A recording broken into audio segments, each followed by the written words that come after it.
Just 5 days away from the Eagles 2025 NFL Draft. The Eagles are ready to strike with a big trade-up, in my opinion.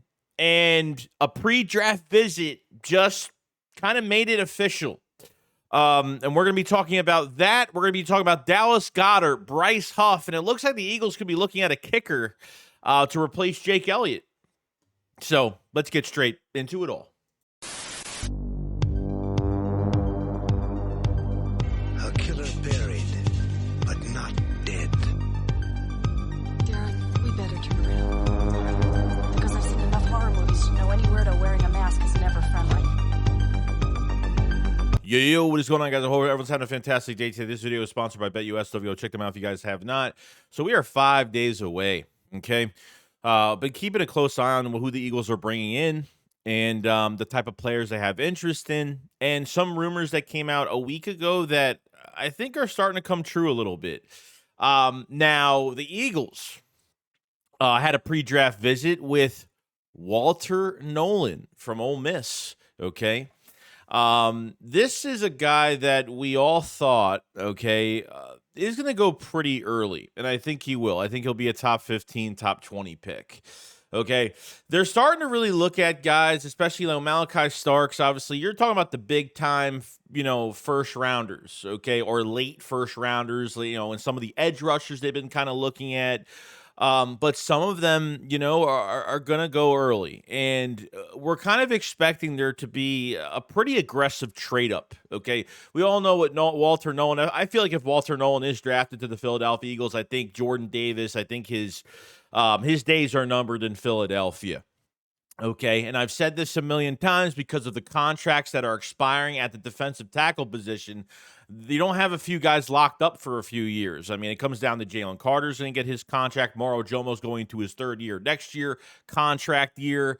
You know what I mean? So, the rotation of years going forward, you're going to have expiring contracts, and they really don't have anybody locked up. The only one that's going to be locked up that we know is promising is going to be Jalen Carter. We all know this, okay? If Walter Nolan's a Philadelphia Eagle, that's going to be a nice combination going forward, okay? But with an aggressive trade-up like this, look, when it comes to Dallas Goddard, I think he's going to be trade bait. The news keeps pouring out the last few days that there are a multitude of teams that have interest in trading with the Eagles, and the Eagles might not get a draft pick for this year. They might trade Dallas Goddard. They might get a draft pick for 26, 27. I don't know what it's going to be. A while ago, it was said the Eagles are trying to get a fourth-round pick for Dallas Goddard. Okay, if they feel like they can get a higher pick, if they're trying to get a fourth-round pick for this year, and teams are not biting on it, but they're willing to get a bigger, but at least a third-round pick for 26, 27. I'm all for it, whatever they could possibly get. But I was hearing that not only one pick, that there could be multiple picks involved when it comes to Dallas Goddard. Maybe a late round pick this year, and maybe a higher pick going into 26, 27. So I feel like the Eagles will get a couple picks for him. So it's been moving. The news has been moving on Dallas Goddard a little bit. And it's much easier to trade him. What people don't understand is, since he doesn't have any guaranteed money on his contract, that a team that picks him up has to pay him this amount of money and will get a contract extension. It's starting to sound like that Dallas Goddard wants a big extension at 30 years old, and the Eagles are just not ready to give that. They have a lot more other priorities they have to figure out, especially not only this year, but going to some of the other years where a lot of contracts are expiring. You have to lock up some of your young guys down the road, and I guess that makes sense, okay? I've been advocating that Dallas Goddard should just redo his one-year deal and just call it a day. But it seems like since very early in the offseason, the Eagles are not going in that direction. So we know Trey McBride got paid $43 million per year, highest paid. And Dallas Goddard, you take, if he wasn't missing 5 to 8 games a season, statistically, he would look a lot better. And he'd probably be a top 3 tight end, top 4 tight end in the league. But unfortunately, he's just missed time. But when he doesn't miss time and he plays, he's amazing. He can start for another team right now and contribute ASAP. So we'll find out more about what's going on anytime in the future with Dallas Goddard. But I believe that if they're going to make an aggressive trade up, especially top 20, top 15, you're not going top 10, obviously, but top 15, maybe I would say top 20, top 23. I mean, I would expect an aggressive trade up and Dallas Goddard being major trade bait here. What are you going to do at tight end if he's gone? I have no idea. The answer of getting rid of Goddard and the answer we're getting back, if they think that they have somebody on this roster that could take his spot and be a future number one tight end, it's not going to happen. So, when they're looking at guys, especially on pre-draft visits, that are just out of the Eagles' reach. I mean, because Howie Roseman would rather add a player and give up less draft capital than move up steeply in this draft in the first round and give up major picks. And the Eagles have, 10? They have 4 fifth-round picks this year. So they have some ammo. They have some picks for next year until they're awarded the comp picks for next year. Next offseason, they're going to have 12 picks in that draft in 26. So they're locked and loaded for next year already. And Howie Roseman will probably be adding more to that ammunition next year. So we'll see what happens. But it's almost the telling truth that I think Goddard's going to be moved on draft day. I just have that feeling. Now, something that we really haven't talked about in a while has been Bryce Huff. I mean, we haven't heard nothing, no movement. I mean, we all know this is just a bad contract. Maybe the Eagles are just like, let's just give him one more chance. You're talking about guys that are making too much money. You're getting rid of Chauncey Gardner-Johnson. You're getting, maybe wanting a contract extension, and they just weren't going to give it to him, or that's why they got rid of him and freeing up all this cap space. But realistically, this is a really bad contract that I don't know the numbers too well, but from what it looks like, if it's a post-June release, it's or a post-June trade, it's $5 million in savings, but realistically, he's got over $20 million, $27 million in dead cap space. These cap hits you're going to have the next few years. We know that, Bryce Huff was brought here to replace Hassan Reddick. This is when we didn't know that Nolan Smith was going to have the season he was going to have. And I think this was a panic move. I don't even think Vic Fangio wanted him. I think Howie went out there and just tried to sign somebody because, Hassan Reddick was going to hold out. The Eagles want to rip the Band-Aid off as fast as possible, and they just want to get rid of him. And trade him for, a third-round conditional that's already a third-rounder for 2026. But he just hasn't lived up to anything. I mean, look, I think from what it was told for the Super Bowl, at least, Bryce Huff didn't have the cast on he had the broken wrist, he had the surgery or whatever, he had the minor surgery on his wrist, and then he came back, he had a big cast on his hand. He couldn't really use both his hands at all, so they sat him out. They barely played him in the playoffs, and then once they got to the Super Bowl, he was fully cleared, no cast, and they rather have started Brandon Graham, a 37-year-old edge rusher, over Bryce Huff. And what does that tell you? As a healthy scratch in a Super Bowl, they don't even play Bryce Huff. That means there's not much trust in him to get the job done. Okay, did he play better post-bye week? Yeah, sure, but we were just throwing compliments at him at that point. $17 million a year, kind of ridiculous. But I'm wondering if they're trying to move him or trying to dump this contract somewhere. I just don't know if teams want to take on a contract for a guy that could be as good as a rotational edge rusher that's really not living up to what he's going to be. There was trade rumors early in the offseason. He was going to go to the Falcons where, that defensive coordinator worked with Bryce Huff when he was in New York with the New York Jets. But nothing has really, a trade really hasn't, trade rumors haven't really facilitated with him going really anywhere else. So I wish that they can get rid of this contract, but then I start to wonder if they're kind of handcuffed at this point and have to play him this year. I mean, great, you're going to have, on top of the edge rushers you have in Hunt and Nolan Smith, and you have Uche and you have, Azeez Ojulari. I mean, you got some good players here. Bryce Huff only adds to the competition, obviously.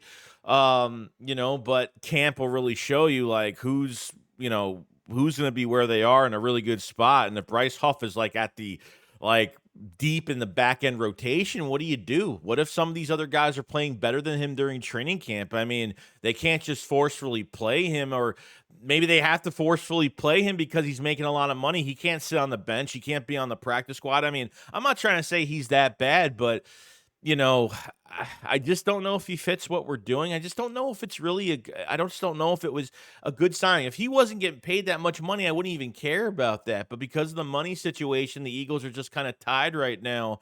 And locking up other young players in the future the next few years, and they have to get that money prepared and ready to sign these guys nice and early too.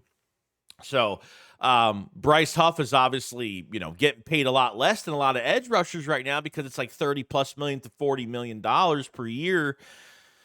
But he's not even really contributing to the money he's making, at a little bit of a lot lower cost than what the market is right now. So maybe there is a team out there that will take on that contract just because it's a lot lower and he's not living up to standard. Maybe it's just not the right scheme. I don't know. I mean, it's just that's where I'm kind of at with the Bryce Huff situation and haven't heard anything on it. Kind of want to touch on it, but there's been nothing.